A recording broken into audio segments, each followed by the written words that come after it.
हीरापुर नाम का एक गांव था जहां पहलवान नाम के एक व्यक्ति को गांव के सभी बच्चे और बड़े सलाहकार काका कहा करते थे, क्योंकि पहलवान काका आए दिन कोई न कोई सलाह देते रहते थे।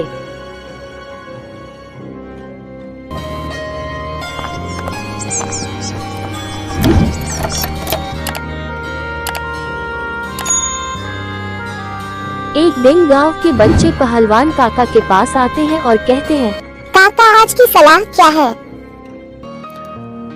पास के मेला में एक बहुत बड़ा गांव लगा है, तुम सबको वहां जाना चाहिए।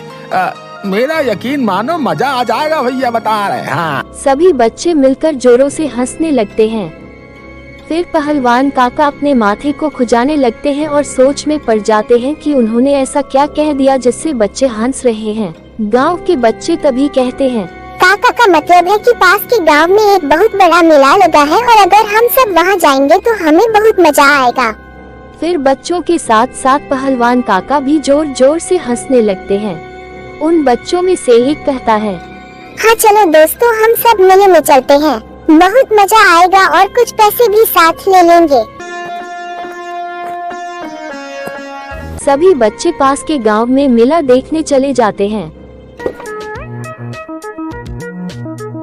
उसके बाद गांव का सरपंच सलाह के मामले में पहलवान काका के पास आता है और कहता है, पहलवान काका जरा हमें भी सलाह दे दीजिए। दरअसल उस पीपल के पेड़ के होने से गांव के लोग यहाँ आने से डर रहे हैं। तो लोगों के पेड़ से डर काट दो ताकि डर के मन से भूत निकल जाए। क्या मतलब पहलवान काका? माफ करना, मेरा मतलब है कि गांव से ये पेड़ ही काट दो ताकि लोगों के मन से भूत का डर निकल जाए। पर लोग तो इस पीपल के पेड़ से बहुत डरते हैं, तो इस पेड़ को काटेगा कौन? मैं काटूंगा। इस उम्र में आप पेड़ काटेंगे? आप कहीं मजाक तो नहीं कर रहे? तुम्हें पता नहीं है, लेकिन मुझ में अब भी बहुत ताकत है बच्चू। तो फिर चलिए पहलवान काका। पहलवान काका सरपंच के पीछे पीछे एक बड़ी सी आरी लेकर चल देते हैं।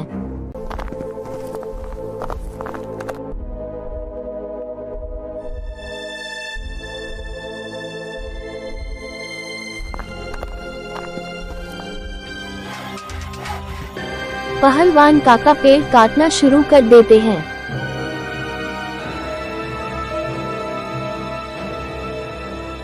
पेड़ काटते काटते दोपहर का वक्त हो जाता है और वह थककर पेड़ को आधा कटा हुआ छोड़कर ही वहां से घर की तरफ जाने लगते हैं।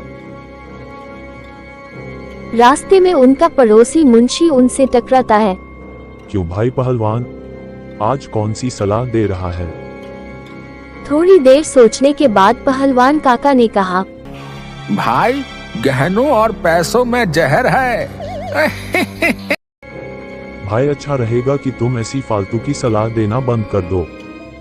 पहलवान काका हैरान हो जाते हैं कि आखिर उन्होंने ऐसा क्या कह दिया। इसके बाद मुंशी वहां से चला जाता है। पहलवान काका इस बात को गांव के लोगों को बताना शुरू करते हैं, लेकिन सभी गांव वाले उनका मजाक उड़ाने लगते हैं।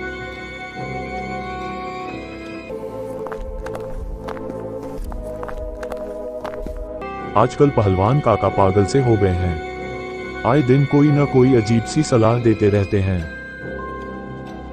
इधर पहलवान काका अपने घर पहुंचते हैं।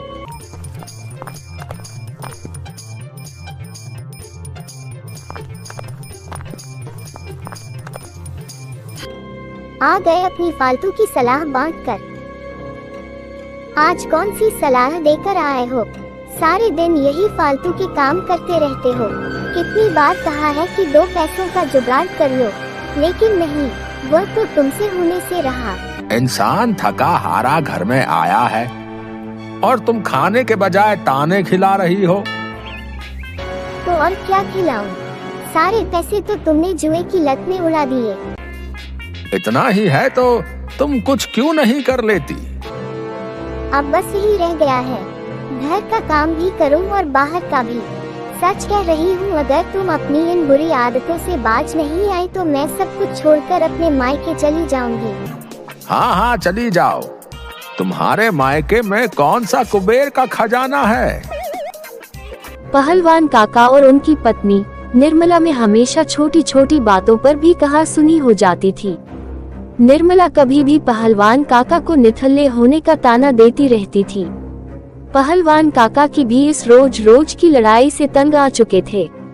बहुत दुखी होने के बाद और बहुत सोचने के बाद पहलवान काका को एक युक्ति सूझी। ये दोपहर का वक्त है, सभी औरतें अपने अपने घरों में सो रही होंगी। ये अच्छा मौका है, मुझे सभी के घरों से कीमती जेवरात और पैसे चुरा लेने चाहिए।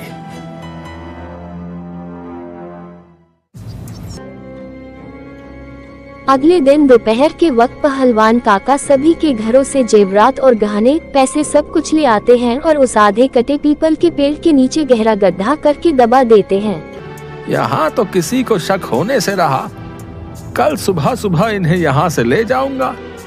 सबको तो लगता है कि यहाँ कोई भूत है, तो यहाँ कोई आने भी नहीं वाला। पता नहीं पहलवान काका के मन में क्या चल रहा था। उन्होंने वहाँ उन सभी चीजों को छुपा दिया और वहाँ से घर के लिए चले गए।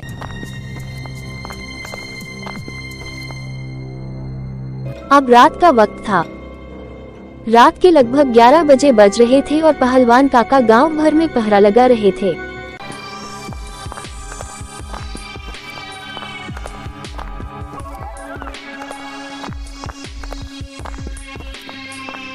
क्यों, आप सलाहकार के साथ साथ पहरेदार भी बन गए हो क्या? मुझे नींद नहीं आ रही। मुझसे अपेक्षा मत रखना कि मैं भी तुम्हारे साथ चौकीदारनी बनूंगी। मैं जा रही हूँ सोने के लिए।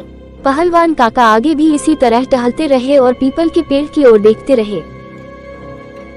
पहलवान काका को टहलते टहलते रात के 2 बजे बज गए और उन्हें नींद आने लगी। इसके बाद वह अपने घर के बाहर ही खाट लगा कर सो गए।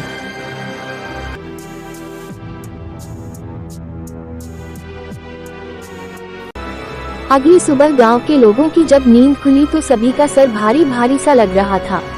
तब उन्होंने गौर किया कि उनके घर में पैसे और जेवरात सब कुछ चोरी हो गया है। पूरे गांव में चोरी का शोर मच चुका था।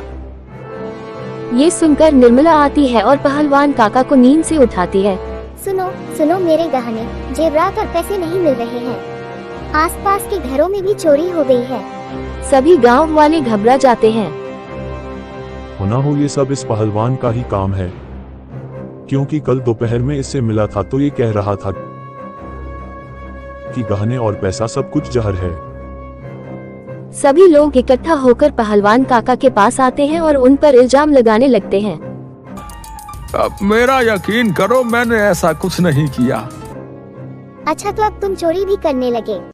कम से कम तुम तो मेरी बात मान लो। हाँ, जरूर इन्होंने ही चोरी की होगी, तभी तो गांव के बच्चों को बहला फुसलाकर पास के गांव में भेज दिया था।